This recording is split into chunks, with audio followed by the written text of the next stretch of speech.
News पर आपका बहुत बहुत स्वागत है। आपके साथ मैं हूं राकेश पांडे। वक्त हो गया सुपरफास्ट 100 का। आपके साथ मैं हूं चित्रा त्रिपाठी। बड़ी खबर से करेंगे शुरुआत। दिल्ली के पूर्व मुख्यमंत्री अरविंद केजरीवाल एक बार फिर पूरे जोर शोर से दिल्ली की राजनीति में वापसी की कोशिश करते दिखाई दे रहे हैं। उन्होंने ई रिक्शा वालों की एक रैली को संबोधित करके अपने पक्ष में माहौल बनाने की कोशिश की।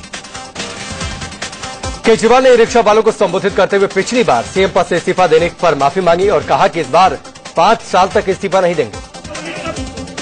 हमसे गलती हो गई भाई साहब, माफ कर दो। हमसे गलती हुई, हमें उस समय इस्तीफा नहीं देना चाहिए था, ये हमारी भूल थी। अब कुछ भी हो जाए भाई साहब, 5 साल तक इस्तीफा नहीं देंगे। केजरीवाल ने बीजेपी पर निशाना साधते हुए कहा कि बीजेपी वाले कहते हैं उनकी हवा चल रही है। अगर सच में हवा चल रही है तो दिल्ली में दोबारा चुनाव क्यों नहीं करा लेती। मेरे को ये नहीं समझ में आता, ये भाजपा वाले दिल्ली विधानसभा भंग करके चुनाव क्यों नहीं करवाते। कहते हैं बड़ी हवा चल रही है, भाजपा की हवा चल रही है तो चुनाव करवाओ ना। वहीं केजरीवाल ने कांग्रेस पर निशाना साधते हुए कहा कि कांग्रेस वाले कहते हैं इस बार हम आम आदमी पार्टी को समर्थन नहीं देंगे, लेकिन उनसे समर्थन मांग कौन रहा। रोज खड़े होकर कांग्रेस वाले कह देते हैं हम नहीं समर्थन दे रहे आम आदमी पार्टी को, हम नहीं समर्थन। अरे तुमसे मांगा किससे था। मुंबई की कैंपाकोला कंपाउंड में अब बीएमसी का हथौड़ा चलने का रास्ता साफ हो गया है। कंपाउंड के अवैध फ्लैट के मालिकों ने ऐलान किया है कि वो बीएमसी का सहयोग करेंगे। मुख्यमंत्री पृथ्वीराज चौहान से मुलाकात के बाद ये फैसला किया गया। मुंबई की कैंपाकोला कंपाउंड में अब बीएमसी का हथौड़ा चलने का रास्ता साफ हो गया है। कंपाउंड के अवैध फ्लैट के मालिकों ने ऐलान किया है कि वो बीएमसी का सहयोग करेंगे। मुख्यमंत्री पृथ्वीराज चौहान से मुलाकात के बाद ये फैसला किया गया।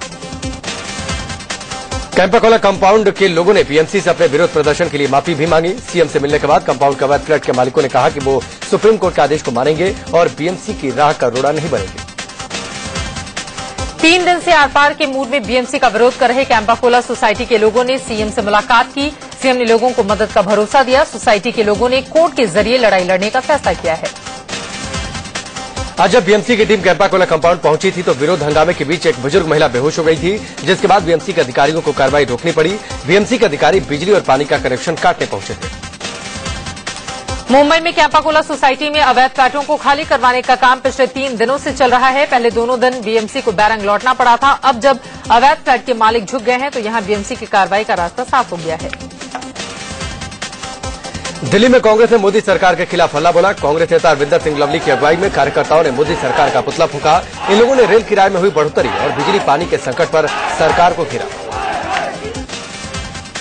वहीं कांग्रेस ने पानी की परेशानी से जूझ रही राजधानी की जनता की आवाज भी उठाई। महिला कार्यकर्ताओं ने हाथ में मटका लेकर प्रदर्शन किया। प्रदर्शनकारियों ने बीजेपी हाय हाय के साथ केजरीवाल मुर्दाबाद के नारे भी लगाए।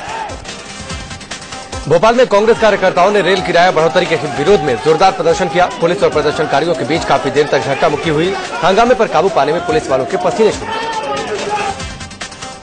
इंदौर में कांग्रेस कार्यकर्ताओं ने मोदी सरकार के खिलाफ ट्रेन रोककर प्रदर्शन किया। इस प्रदर्शन के दौरान कांग्रेसी बीजेपी के झंडे लहराते दिखाई दिए। प्रदर्शन के दौरान ऐसा पहली बार देखने को मिला। वहीं इंदौर में कांग्रेस कार्यकर्ताओं ने रेल किराया बढ़ोतरी के विरोध में मोदी सरकार के खिलाफ अनोखा विरोध किया। यूथ कांग्रेस के कार्यकर्ताओं ने मोदी का मुखौटा पहनकर लोगों को कड़वी चाय पिलाई। एमपी के गुना में भी कांग्रेसी कार्यकर्ताओं ने रेल किराए में हुई बढ़ोतरी के विरोध में प्रदर्शन किया। प्रदर्शनकारियों ने मोदी सरकार का पुतला फूंककर बढ़े हुए रेल किराए को वापस लेने की मांग की।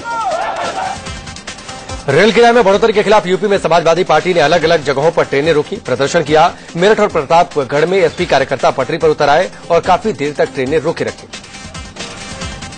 यूपी के हर एक जिले में समाजवादी पार्टी ने इसी तरह से ट्रेन रोककर किराया बढ़ोतरी का विरोध किया। मथुरा में एसपी कार्यकर्ता पटरी पर भी बैठ गए। मैनपुरी में भी एसपी कार्यकर्ताओं ने ट्रेन रोककर विरोध जताया। प्रधानमंत्री नरेंद्र मोदी के संसदीय क्षेत्र वाराणसी में भी समाजवादी पार्टी ने रेल किराए के विरोध में मोर्चा खोला। वाराणसी के गोलघर इलाके में रेल रिजर्वेशन सेंटर पहुंचकर एसपी कार्यकर्ताओं ने काम को बाधित किया। रेल किराया बढ़ोतरी के विरोध में नागपुर में एनसीपी कार्यकर्ताओं ने रेल रोककर प्रदर्शन किया। एनसीपी कार्यकर्ता रेलवे ट्रैक पर उतर आए और ट्रेन रोक दी। ट्रेन रोकने से यात्रियों को परेशानी का सामना करना पड़ा। केंद्रीय मंत्री उमा भारती ने रेल किराए में बढ़ोतरी को होम्योपैथी दवा का डोज बताया। उन्होंने कहा कि होम्योपैथी की दवा देने से पहले रोग थोड़ा बढ़ जाता है, उसके बाद जड़ से खत्म हो जाता है। मैं कह देती हूँ, होम्योपैथी की दवाई का एक गुण होता है कि वो रोग को जड़ से उखाड़ती है, लेकिन जब वो दवाई की पहली डोज दी जाती है तो जो रोग होता है वो थोड़ा बढ़ जाता है और फिर वो नष्ट हो जाता है वो रोग। लखनऊ में एसपी कार्यकर्ताओं और बीजेपी में कल हुई भिड़ंत के खिलाफ बीजेपी ने मेरठ में आज मोर्चा खोल दिया। लखनऊ में शनिवार को एसपी कार्यकर्ताओं और बीजेपी कार्यकर्ताओं में हिंसक झड़प के विरोध में बीजेपी कार्यकर्ताओं ने अखिलेश सरकार के खिलाफ नारेबाजी की। कार्यकर्ताओं ने अखिलेश सरकार का पुतला भी फूंका। केंद्र सरकार ने अब हर महीने रसोई गैस सिलेंडर की कीमत में 10 रुपए का इजाफा करने का फैसला किया है। सरकार का तर्क है कि अभी एलपीजी सिलेंडर पर भारी सब्सिडी दी जा रही है, जिसे कम करके घाटे की भरपाई होनी है। दरअसल मोदी सरकार फ्यूल पॉलिसी में बदलाव कर एलपीजी गैस सिलेंडर की कीमत बाजार के हिसाब से तय करने जा रही है और इसके लिए हर महीने 10-10 रुपए का इजाफा होगा। अपने पूर्व बॉयफ्रेंड और कारोबारी पार्टनर नेस वाडिया पर बदसलूकी का आरोप लगाने वाली प्रीति जिंटा मुंबई लौट आई हैं। सूत्रों से खबर है सोमवार को प्रीति पुलिस के सामने अपना बयान दर्ज करवा सकती हैं। इससे पहले प्रीति जिंटा ने नेस वाडिया के खिलाफ मुंबई के मरीन ड्राइव थाने में शिकायत दर्ज कराई थी, फिर अमेरिका चली गई थी। पुलिस ने उन्हें बयान दर्ज करवाने के लिए 7 दिन का वक्त दिया था, इसीलिए वापस मुंबई आई। बताया जा रहा है कि प्रीति ने इस मामले में मुंबई पुलिस से एक बड़े क्रिकेटर के बेटे का भी बयान दर्ज कर सकती है। खबर है प्रीति और नेस वाडिया के बीच जब विवाद हो रहा था तब वानखेड़े स्टेडियम में बड़े क्रिकेटर का बेटा मौजूद था। सूत्रों के मुताबिक नेस वाडिया ने बड़े क्रिकेटर के बेटे से भी बदसलूकी की थी। दरअसल उसने नेस को रोकने की कोशिश की थी, जिस पर नेस भड़क उठे थे। मुंबई पुलिस अब इस बड़े क्रिकेटर के बेटे से बतौर गवाह बयान दर्ज करना चाहती है। गाजियाबाद में पेपर लीक होने के बाद UP combined pre medical test की परीक्षा रद्द कर दी गई। सरकार ने मामले की जांच के आदेश भी दे दिए। सीपीएमटी की परीक्षा 20 जुलाई को होगी। दरअसल गाजियाबाद के इलाहाबाद बैंक और स्टेट बैंक में सीपीएमटी के पेपर रखे हुए थे। जिस बॉक्स में ये पेपर रखे हुए थे उस बॉक्स से छेड़छाड़ हुई थी। इसके बाद डीएम ने पेपर लीक होने की बात कहते हुए परीक्षा रद्द करने की सिफारिश की। गाजियाबाद में परीक्षा केंद्रों पर सुबह सुबह ही लड़कियां परीक्षा देने पहुंच गए थे, लेकिन तभी उन्हें पता चला कि सीपीएमटी की परीक्षा रद्द कर दी गई है। परीक्षा रद्द होने से ये छात्र बेहद मायूस हो गए। यूपी में कई जगहों पर करीब 1 लाख परीक्षार्थी सीपीएमटी की परीक्षा देने पहुंचे थे, तभी उन्हें बताया गया कि परीक्षा रद्द कर दी गई है। मध्य प्रदेश में व्यापक घोटाले से हड़कंप मच गया है। इस मामले में पुलिस ने 6 और लोगों को गिरफ्तार किया है। एसटीएफ की टीम ने मुरैना से 6 लोगों की गिरफ्तारी की। कुल 24 लोगों की गिरफ्तारी अब तक हो चुकी है। व्यापम घोटाले की आज सीएम शिवराज सिंह के परिवार तक पहुंच चुकी है। कांग्रेस प्रवक्ता के मिश्रा ने आरोप लगाया कि ट्रांसपोर्ट डिपार्टमेंट में 19 ऐसे लोगों की भर्ती हुई जो सीएम शिवराज सिंह की पत्नी साधना सिंह के रिश्तेदार हैं। परिवहन निरीक्षक की जो एग्जाम हुई थी उसमें 19 नियुक्तियां माननीय मुख्यमंत्री जी की सम्मानित धर्मपत्नी साधना सिंह जी का पियर यानी मुख्यमंत्री जी का ससुराल गोंदिया, उससे 19 लोगों का चयन हुआ है। व्यापम घोटाले पर मध्य प्रदेश के मुख्यमंत्री शिवराज सिंह चौहान ने विरोधियों के आरोप पर चुप्पी तोड़ी। उन्होंने कहा कि जल्द ही दूध का दूध और पानी का पानी होगा। दूध का दूध और पानी का पानी होगा। इससे पहले कल मध्य प्रदेश के व्यापम घोटाले में कांग्रेस ने केंद्रीय मंत्री उमा भारती का नाम भी उछाला। भोपाल में मध्य प्रदेश कांग्रेस के प्रवक्ता के मिश्रा ने आरोप लगाया कि संविदा शिक्षकों की 15 नियुक्तियां उमा भारती की सिफारिश पर की गई। देश की काबीना मंत्री और गंगा की सफाई की जिम्मेवार उमा भारती जी ने भी कई 12 से 15 लोगों के एडमिशन फर्जी तरीके से करवाए हैं। व्यापम घोटाले को लेकर केंद्रीय मंत्री उमा भारती ने कांग्रेस पर पलटवार किया। उमा ने प्रेस नोट जारी करके कहा कि कांग्रेस गंदी राजनीति कर रही है। इस घोटाले में कांग्रेस नेताओं की संलिप्तता है, जिसकी जांच को कांग्रेसी प्रभावित करने की कोशिश कर रहे हैं। कांग्रेस महासचिव दिग्विजय सिंह ने भी व्यापम घोटाले को लेकर शिवराज सरकार को कटघरे में खड़ा किया। दिग्गी ने कहा कि इस घोटाले में 3 और मंत्री शामिल हैं। अभी 3 मंत्री और भी इसमें शामिल हैं और अभी तक तो केवल शिक्षक की भर्ती का प्रकरण बना है। इसमें 6-7 तरह की भर्तियां और हुई हैं। व्यापम घोटाले में शिवराज सिंह चौहान पर कांग्रेस ने सवाल उठाए तो बीजेपी ने इसे खारिज कर दिया। बीजेपी नेता मुख्तार अब्बास नकवी ने कहा कि भ्रष्टाचार के चलते सत्ता से बाहर हुई कांग्रेस अब दूसरों पर आरोप लगाकर टाइम पास कर रही है। कांग्रेस जो है वो आरोप पार्टी बन गई है और हर दिन जो है वो एक नया एलिगेशन, हर दिन एक नया आरोप, नॉन सीरियस और जिसका कि कोई अर्थ ना हो उस तरह के एलिगेशंस को लगाने के लिए करने दीजिए। थोड़ा सा अपना समय पास कर रहे हैं वो। एनसीपी प्रवक्ता डीपी त्रिपाठी ने शिवराज सिंह चौहान का बचाव किया। उन्होंने कहा कि जब तक जांच पूरी न हो जाए किसी मुख्यमंत्री पर सवाल उठाना ठीक नहीं। जब तक मामला प्राथमिक दौर की न्यायिक प्रक्रिया भी पूरी न करे तब तक मुख्यमंत्रियों के खिलाफ आरोप लगाना मेरे हिसाब से उचित नहीं है। इराक में सुन्नी चरमपंथियों के आतंकी गुट आईएसआईएस का तांडव थमने का नाम नहीं ले रहा है। शहर दर शहर कब्जा जमाते आगे बढ़ रहे आतंकियों ने कई जगहों पर गाड़ियों को आग के हवाले कर दिया। आईएसआईएस के आतंकी खुलेआम इराक के कई शहरों में टैंक के साथ नजर आए। सड़कों पर टैंक लेकर उतरे इन आतंकियों के चलते दहशत फैल गई। टैंक से गोले बरसाते हुए ये आतंकी लगातार आगे बढ़ रहे हैं। इराक के कई शहरों में परेड निकालकर आईएसआईएस के आतंकी दहशत फैलाने में जुटे हुए हैं। ये आतंकी और उनके समर्थक काले झंडे के साथ एक शहर से दूसरे शहर में पैदल मार्च करके नारेबाजी करते दिखाई दिए। इराक के कई शहरों में आईएसआईएस के आतंकी शिया समुदाय के लोगों पर कहर बरपा रहे हैं। हाथ बांधकर ये आतंकी इन लोगों को ले जाते हैं और फिर गोलियों से उड़ा देते हैं। इराक के मोसूल में अगवा भारतीयों को लेकर बड़ा खुलासा हुआ है। हिंदुस्तान टाइम्स अखबार के अनुसार बंधक भारतीयों को आईएसआईएस आतंकी इराक या अमेरिकी सेना के हमले में इंसानी ढाल बना सकते हैं। ये खुलासा आईएसआईएस की कैद से छूटकर भागे इकलौते भारतीय हरजीत सिंह ने किया। हिंदुस्तान टाइम्स अखबार ने एक इराकी अफसर के हवाले से बताया है कि भारतीय बंधकों से विस्फोट और हथियार ढोने के लिए कुलियों की तरह काम कराया जा रहा है। अंतर्राष्ट्रीय मानवाधिकार संस्था एमनेस्टी इंटरनेशनल ने इराक के नजफ में सैकड़ों भारतीयों के फंसे होने का दावा किया है। दिल्ली में शिया मुस्लिम समुदाय के लोगों ने इराक में लोगों पर हो रहे जुल्म के विरोध में प्रदर्शन किया। प्रदर्शनकारियों ने पोस्टर बैनर लेकर जुलूस निकाला और संसद मार्ग थाने के बाहर नारेबाजी कर अपना विरोध जताया। इराक में फंसे पंजाब के गुरदासपुर के जसवंत सिंह घर वापस लौट कर आए, लेकिन यहां आकर उन्हें सदमा लग गया। चंद दिनों पहले ही उनके भाई की मौत हो चुकी थी। जैसे ही वो घर पहुंचे माहौल गमगीन हो गया और हर किसी की आंखें नम हो गई। पंजाब के अमृतसर में कई परिवार अभी भी अपनों के इराक से लौटने का इंतजार कर रहे हैं। सुखविंदर और जोगिंदर के घरवाले इराक से खुशखबरी का इंतजार कर रहे हैं। इराक के बसरा में फंसे दीदार सिंह का घरवाले इंतजार कर रहे हैं। जम्मू के कलोई गांव में दीदार का परिवार दहशत में है। फोन करके दीदार ने घरवालों को बताया था कि जिस कंपनी में वो काम करता था वो पासपोर्ट ही नहीं लौटा रहा। पूर्व केंद्रीय मंत्री विनोद शर्मा ने इराक में फंसे भारतीयों के मामले को गंभीर मसला बताया।